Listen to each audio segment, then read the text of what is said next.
Hello, good morning, welcome all of you once again. आप सबका एक बार फिर से स्वागत है, वेलकम है।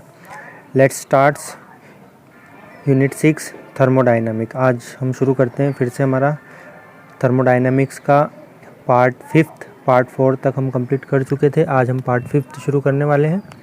तो हमारा आज का जो टॉपिक है वो कल यहाँ तक हम देख चुके थे, सीपी और सीवी में रिलेशनशिप। आज हम शुरू करते हैं एंथैल्पी चेंज। आज हम एंथैल्पी चेंज के बारे में पढ़ना है। एंथैल्पी चेंज क्या होती है? देखो, एंथैल्पी चेंज या enthalpy of reaction, delta R H of A reaction, या इसको हम रिएक्शन एंथैल्पी भी बोलते हैं। देखो, रिएक्शन को हम कैसे लिखते हैं? रिएक्टेंट कन्वर्ट होता है प्रोडक्ट में, ठीक है। तो इसके लिए हम एंथैल्पी में चेंज कितना हुआ है वो देखेंगे। तो रिएक्टेंट से प्रोडक्ट बना है, तो डेल्टा आर एच, डेल्टा मतलब चेंज, आर मतलब यहाँ पर रिएक्शन और एच है यहाँ पर एंथैल्पी, ठीक है। इसको डेल्टा आर एच को हम बोलते हैं रिएक्शन एंथैल्पी। तो ये जो रिएक्शन एंथैल्पी है डेल्टा आर एच, इसको कैलकुलेट करेंगे हम कैसे?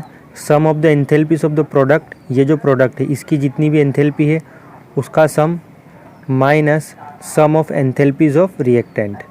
तो ये जो रिएक्टेंट है इसकी एंथैल्पी में जितना भी चेंज हुआ है वो sum of the enthalpies of the reactant. इसको हम ऐसे भी लिख सकते हैं, डेल्टा आर एच मतलब रिएक्शन एंथैल्पी इक्वल टू, ये जो साइन आपको दिख रहा है ये समेशन का साइन है। समेशन मतलब जोड़ना, एडिशन, इसको हम सिग्मा भी बोलते हैं। ये ए आई लिखा है, ये स्टाइक्योमेट्रिक कोफिशिएंट है, एच फॉर एंथैल्पी और प्रोडक्ट, माइनस समेशन ये बी आई, ये भी स्टाइक्योमेट्रिक है, and H for enthalpy and then reaction. इस वाले को हम ऐसे भी लिख सकते हैं। और ये सिग्मा, यहाँ पे इसका जो सिंबल दिख रहा है ये समेशन का सिंबल, और ए आई और बी आई का मतलब है यहाँ पर, या A1 B1 का मतलब यहाँ पर स्टाइक्योमेट्रिक कोफिशिएंट। तो इस पूरी चीज़ को एक रिएक्शन के थ्रू हम बेटर अंडरस्टैंड कर सकते हैं। देखो कैसे, ये एक रिएक्शन लिखी यहाँ पर, ये मीथेन है, ये ऑक्सीजन से रिएक्शन करके कार्बन डाइऑक्साइड और वाटर बनाता है जो कि लिक्विड फॉर्म में। अब हम एंथैल्पी ऑफ रिएक्शन लिखते हैं, तो हमने एक बड़ा ब्रैकेट लगाया। पहले हम प्रोडक्ट की एंथैल्पी लिखेंगे। यहाँ पर ये दो प्रोडक्ट है, इन दोनों की जो एंथैल्पी होगी उन दोनों को प्लस करेंगे, ठीक है। तो ये एक बड़ा ब्रैकेट लगाया।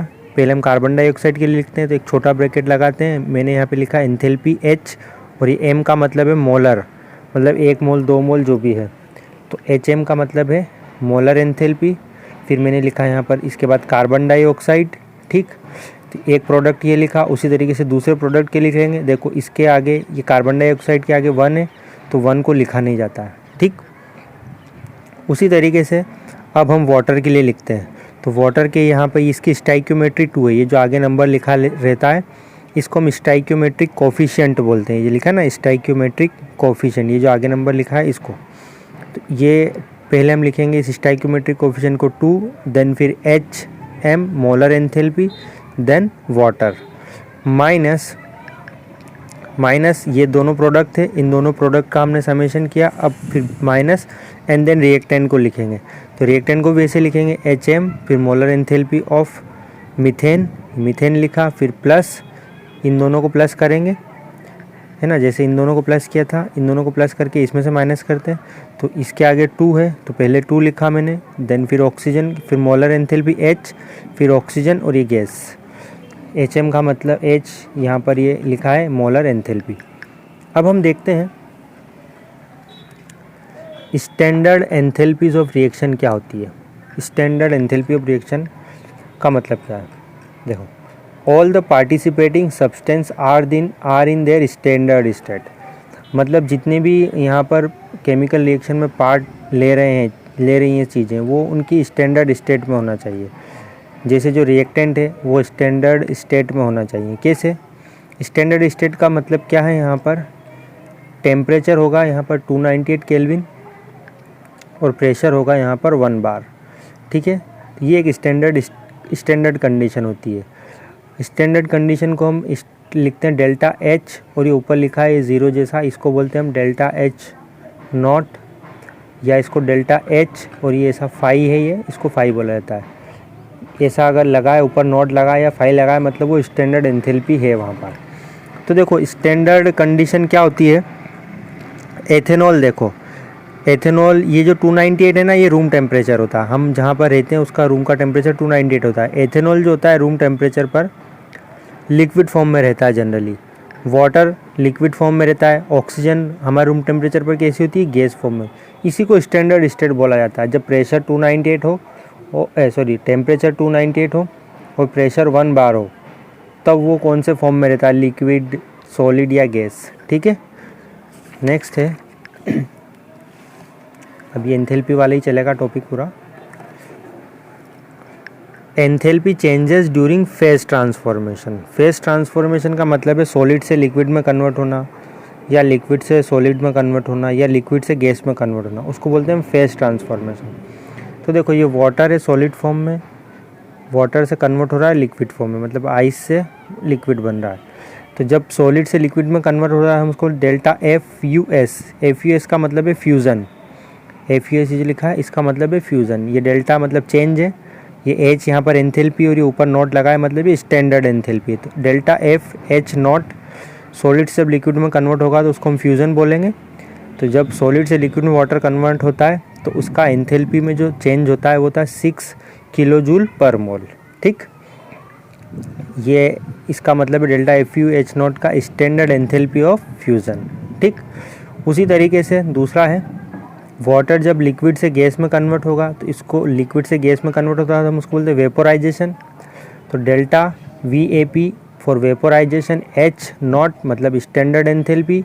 जब लिक्विड से गैस में कन्वर्ट होता है तो एंथैल्पी में चेंज कितना होता है, 14.79 किलो जूल पर मोल। ये नंबर आपको याद नहीं रखने, ठीक है, ये क्वेश्चन में दिए रहेंगे। ठीक, उसके अलावा जब सॉलिड से गैस में कोई चीज़ कन्वर्ट होती है तो हम उसको बोलते हैं सब्लिमेशन। देखो, delta S U B for sublimation, H not standard enthalpy of sublimation. इसका एग्जांपल आप देखो, कार्बन डाइऑक्साइड जो है सॉलिड फॉर्म में है, जब सॉलिड से कार्बन डाइऑक्साइड गैस फॉर्म में कन्वर्ट होगा तो जो एंथैल्पी है, सब्लिमेशन एंथैल्पी, वो होगा 25.2 किलो जूल पर मोल। एक मोल के लिए इतना चेंज आएगा। और भी एग्जांपल दे सकते हो आप सब्लिमेशन के, नेफ्थेलिन जो कि सॉलिड से डायरेक्टली कन्वर्ट हो सकता है गैस में, इसकी सब्लिमेशन एंथैल्पी कितनी है, 73.0 किलो जूल पर मोल। ठीक, अब यहाँ से जो अगला टॉपिक है आपका वो है standard enthalpy of formation. Standard enthalpy of formation को हम delta F for formation, H for enthalpy और ये ऊपर लगा है नॉट, इसका मतलब है स्टैंडर्ड। ठीक, तो डेल्टा एफ एच नॉट ये है, इसका मतलब है स्टैंडर्ड एंथैल्पी ऑफ फॉर्मेशन। तो एंथैल्पी ऑफ फॉर्मेशन होती क्या है, देखो, एंथैल्पी ऑफ फॉर्मेशन होती है एक मोल के लिए। ये जो प्रोडक्ट आपको दिख रहा है ना, ये प्रोडक्ट है हमारा, यहाँ पर इसकी स्टोइकियोमेट्री 1 है, मतलब इसको हमको 1 रखना है, यहाँ पे 1 रखना है। उसके बाद में देखो, ये जो वाटर है किससे मिलके बना है, हाइड्रोजन और ऑक्सीजन से। तो ये हाइड्रोजन और ऑक्सीजन हम इस तरफ लिखेंगे, हाइड्रोजन को हम लिखते हैं H2, ऑक्सीजन को हम लिखते हैं O2। उसके बाद इस रिएक्शन को बैलेंस करेंगे, तो आप यहाँ पर तो 1 ही रखेंगे, इधर इसको बैलेंस करेंगे तो इधर 2 हाइड्रोजन है, इधर भी 2 हाइड्रोजन है, तो इसको 1/2 कर देंगे ऑक्सीजन को। ठीक है, तो ये स्टैंडर्ड एंथैल्पी ऑफ फॉर्मेशन कहलाएगी। मतलब ये जो प्रोडक्ट है ये इसी के एलिमेंट से बनना चाहिए, मतलब हाइड्रोजन और ऑक्सीजन इस तरफ आप लिखोगे। एक और एग्जांपल देखते हैं, तो ये इसकी स्टैंडर्ड एंथैल्पी ऑफ फॉर्मेशन कितनी, delta H naught is equal to -285.8 kilo joule per mole. अब देखो, ये मीथेन है, ये मीथेन की स्टैंडर्ड एंथैल्पी ऑफ फॉर्मेशन है। देखो, मीथेन किससे मिलके बना है, कार्बन और हाइड्रोजन से, 2 एलिमेंट है। तो कार्बन को हम लिखते हैं सी ग्रेफाइट, क्योंकि कार्बन की स्टैंडर्ड स्टेट क्या होती है, ग्रेफाइट होती है। हाइड्रोजन है इधर H4, हाइड्रोजन है H, हाइड्रोजन को हम क्या लिखते हैं H2। अब इधर तो 1 ही रखना है, इसको बैलेंस करेंगे, इधर कार्बन, इस तरफ कार्बन 1 है तो इधर भी 1 है, इधर हाइड्रोजन 4 है तो इधर भी 4 होना चाहिए, तो इसको ओके। तो आप एक एग्जांपल और देखो, ये है एथेनॉल। एथेनॉल प्रोडक्ट है, standard enthalpy of formation of ethanol को कैसे लिखेंगे, देखो, ये एथेनॉल किससे मिलकर बना, कार्बन, हाइड्रोजन और ऑक्सीजन, 3 एलिमेंट है। तो इस तरफ हम तीनों एलिमेंट लिखेंगे, कार्बन को हम लिखेंगे सी ग्रेफाइट, हाइड्रोजन को हम लिखते हैं H2, ऑक्सीजन को हम लिखेंगे O2। उसके बाद इसको बैलेंस करेंगे, इधर हमको कुछ भी बैलेंसिंग में छेड़छाड़ नहीं करना है, इधर हमको 1 मोल ही रखना है, तभी स्टैंडर्ड एंथैल्पी ऑफ फॉर्मेशन कहलाएगी। ठीक है। अगर आपने यहाँ पर 2 कर दिया या 3 कर दिया तो फिर स्टैंडर्ड एंथैल्पी ऑफ फॉर्मेशन नहीं कहलाएगी, ठीक है। तो इसके स्टैंडर्ड एंथैल्पी ऑफ फॉर्मेशन कितनी है, delta F H naught is equal to -277.7 kilo joule per mole, ठीक है। और एग्जांपल देख लो, देखो इधर कैल्शियम ऑक्साइड है और कार्बन डाइऑक्साइड है, इन दोनों से मिलके बना है कैल्शियम कार्बोनेट। लेकिन ये स्टैंडर्ड एंथैल्पी ऑफ रिएक्शन नहीं है, क्यों? क्योंकि यहाँ पर ये जो कैल्शियम कार्बोनेट है, ये वाला जो आपको कैल्शियम कार्बोनेट दिख रहा है, ये कैल्शियम कार्बन और ऑक्सीजन से मिलके बना होना चाहिए, तभी वो स्टैंडर्ड एंथैल्पी ऑफ फॉर्मेशन कहलाएगी। मतलब ये कहने का जो रिएक्टेंट है, इधर आप सिर्फ कैल्शियम लिखोगे, कार्बन को आप C लिखोगे और ऑक्सीजन को आप O2 लिखोगे, तभी वो स्टैंडर्ड एंथैल्पी ऑफ फॉर्मेशन कहलाएगी। अदरवाइज ये सिर्फ रिएक्शन एंथैल्पी कहलाएगी, delta RH naught reaction enthalpy, ठीक है, not enthalpy of formation of calcium carbonate. ये जो रिएक्शन लिखी स्टैंडर्ड एंथैल्पी ऑफ फॉर्मेशन नहीं है, मैंने आपको रीज़न बता दिया है। तो क्यों? क्योंकि calcium carbonate formed by other elements, calcium carbonate जो है वो दूसरे एलिमेंट से बना है, ये सिर्फ कैल्शियम कार्बन और ऑक्सीजन से मिलके बना होना चाहिए। यहाँ पर तो कार्बन डाइऑक्साइड और कैल्शियम ऑक्साइड से मिलके बन रहा है, इसलिए नहीं है। इधर देखो हाइड्रोजन और ब्रोमीन है, इन दोनों ने मिलके बनाया हाइड्रोजन ब्रोमाइड। अब ये भी स्टैंडर्ड एंथैल्पी ऑफ फॉर्मेशन नहीं है, क्यों नहीं है? क्योंकि यहाँ पर ये 2 लगा है, अगर ये 1 होता तो ये स्टैंडर्ड एंथैल्पी ऑफ फॉर्मेशन होती, क्योंकि स्टैंडर्ड एंथैल्पी ऑफ फॉर्मेशन जो होती है वो 1 मोल के लिए डिफाइन होती है, ठीक है। ये वैल्यू यहाँ पर दे रखी इतनी है, ये 72.8 किलो जूल पर मोल। क्यों नहीं है? देखो रीज़न लिखा, here 2 mole instead of 1 mole of product is form, क्योंकि ये जो प्रोडक्ट है आपका ये 2 मोल बन रहा है, लेकिन प्रोडक्ट हमारा कितना होना चाहिए, ये सिर्फ 1 मोल होना चाहिए, तभी वो स्टैंडर्ड एंथैल्पी ऑफ फॉर्मेशन कहलाएगी, ठीक है। एंथैल्पी ऑफ रिएक्शन H0, अगर आप इसको 2 से मल्टीप्लाई कर दोगे तब वो इक्वल हो जाएगा, ठीक है। उसी तरीके से ये जैसे ये रिएक्शन मैंने लिखी थी H2 प्लस ब्रोमीन, तो ये 2HBr है, अगर आप इसको 2 से डिवाइड कर दो पूरी इस वाली इक्वेशन को, पूरी को 1/2 हो जाएगा, ये भी 1/2 हो जाएगा, ये 2 से डिवाइड करेंगे तो ये 1 हो जाएगा, तभी स्टैंडर्ड एंथैल्पी ऑफ फॉर्मेशन कहलाई, क्योंकि यहाँ पर हमारा 1 होना चाहिए। ये HBr का मोल कितना 1 है, यहाँ इसके आगे 1 है, तो अब ये स्टैंडर्ड एंथैल्पी ऑफ फॉर्मेशन है, ठीक है।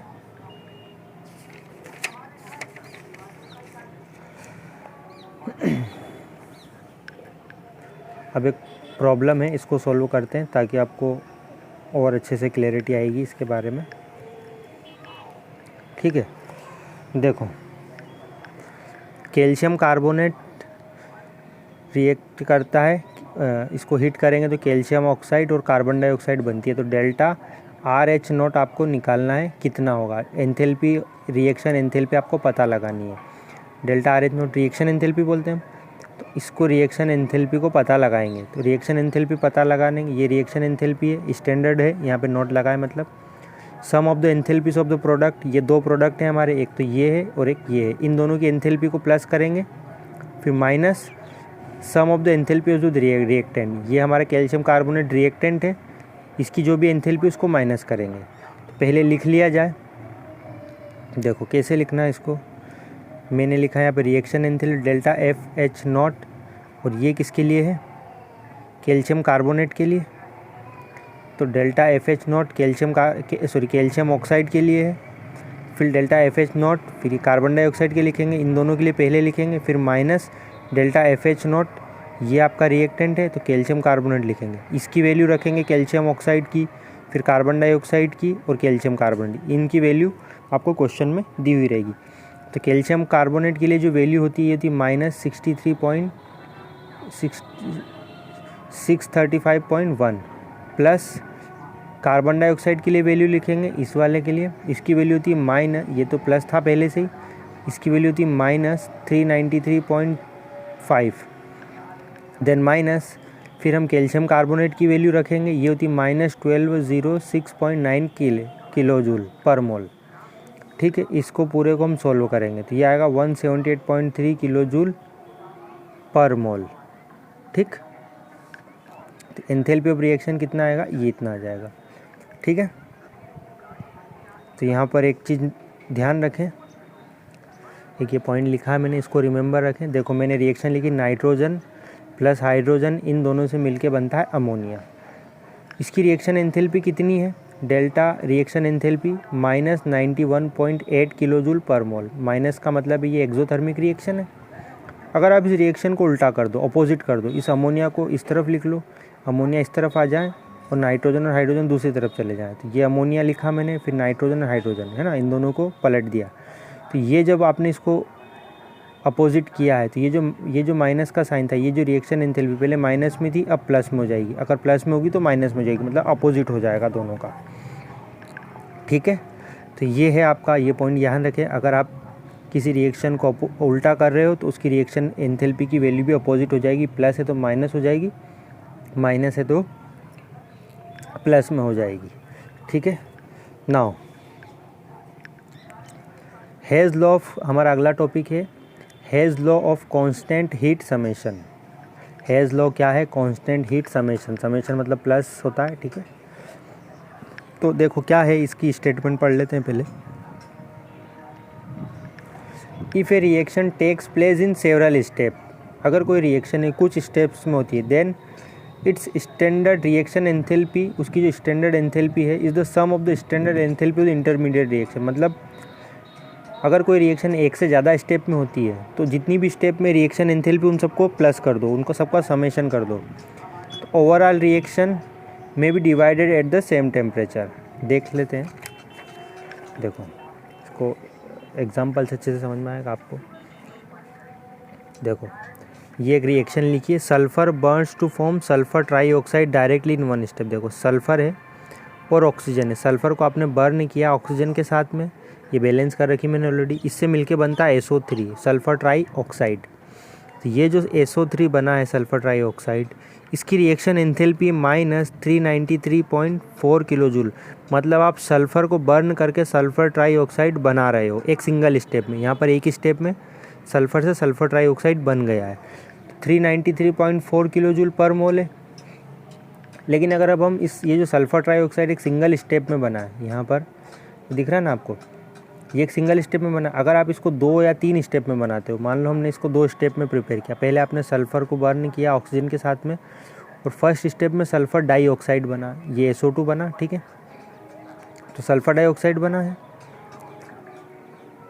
तो इसकी रिएक्शन एंथैल्पी कितनी है? माइनस 297.5 किलो जूल पर मोल, इतनी है। अब आपने पहले सल्फ़र डाइऑक्साइड बना, देन अगली स्टेप में सल्फ़र डाइऑक्साइड को फिर सल्फ़र डाइऑक्साइड फिर से ऑक्सीजन से रिएक्ट करा, बर्न हुआ और सल्फ़र ट्राईऑक्साइड बना। देखो पहले सल्फ़र से सल्फ़र ट्राईऑक्साइड एक सिंगल स्टेप में बना था, अब ये सल्फ़र है, इस सल्फ़र से पहले सल्फ़र डाइऑक्साइड बना, फिर सल्फ़र डाइऑक्साइड रिएक्शन करके ये सल्फ़र ट्राईऑक्साइड बना। मतलब सल्फ़र से सल्फ़र ट्राईऑक्साइड बनाने में 2 स्टेप हुई हैं। पहली स्टेप तो ये थी, दूसरी स्टेप ये है। इस रिएक्शन के लिए फर्स्ट स्टेप के लिए इतना चेंजेस हुआ था, सेकंड स्टेप के लिए इतना हुआ है। तो फर्स्ट स्टेप के लिए मैंने इसको लिख दिया डेल्टा RH1 मतलब पहली स्टेप के लिए, डेल्टा RH2 मतलब दूसरी स्टेप के लिए।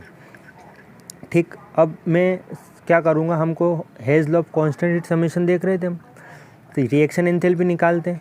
तो ये वाली H1 प्लस H2 इन दोनों को प्लस कर देंगे, तो ये वैल्यू को प्लस करेंगे इस वैल्यू से, इन फर्स्ट स्टेप में जो चेंज हुआ है और सेकंड स्टेप में जो है उन दोनों को प्लस करेंगे। तो फर्स्ट वाली वैल्यू माइनस 297.5, देन इन दोनों के बीच में प्लस, फिर दूसरी वैल्यू कितनी है माइनस 97.9, तो प्लस ये माइनस 297.5 तो ऐसे ही रहेगा, ये प्लस माइनस माइनस हो जाएगा यहाँ पर 97.9, तो ये माइनस माइनस प्लस होगा, लेकिन साइन माइनस का लगेगा, इन दोनों को प्लस करके माइनस लगा देंगे आगे, तो 395.4 किलो जूल पर मोल आएगा। यही है आपका hedge law of constant heat summation. मतलब अगर एक सिंगल स्टेप में बनाओ आप एक प्रोडक्ट को, या एक से ज़्यादा स्टेप में बनाओ, तो जितनी भी स्टेप की एंथैल्पी की चेंज है उन सबको आप प्लस कर दो। ठीक है, ये देखो एंथैल्पी ऑफ रिएक्शन H1 मतलब पहली स्टेप का, अगर 2 है तो दूसरी स्टेप को प्लस कर दो, 3 स्टेप है तो 3 को प्लस कर दो, 4 है तो 4 को प्लस कर दो।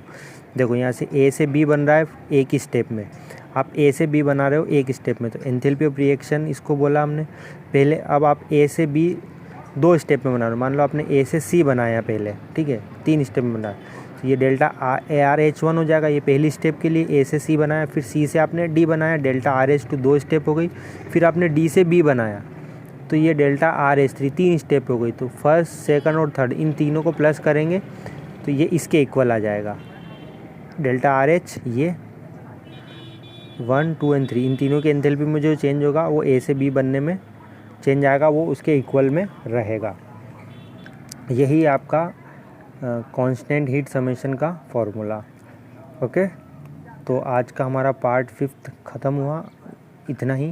बाकी का अब हम पार्ट 6 नेक्स्ट सेशन में देखेंगे। ओके, तो आई होप आप अच्छे से पढ़ाई कर रहे होंगे, और जो मेरा वीडियो देख रहे हैं, लेक्चर पढ़ाई कर रहे हैं घर पे, उन सबको मैं बहुत बहुत शुक्रिया बोलता हूँ। जो नहीं पढ़ रहे हैं उनको भी मैं शुक्रिया बोलता हूँ। वो अच्छे से खुद से पढ़ाई कर लेंगे, मुझे इसी उम्मीद है उनसे। ओके, सभी का बहुत बहुत धन्यवाद। Thank you very much. Bye bye.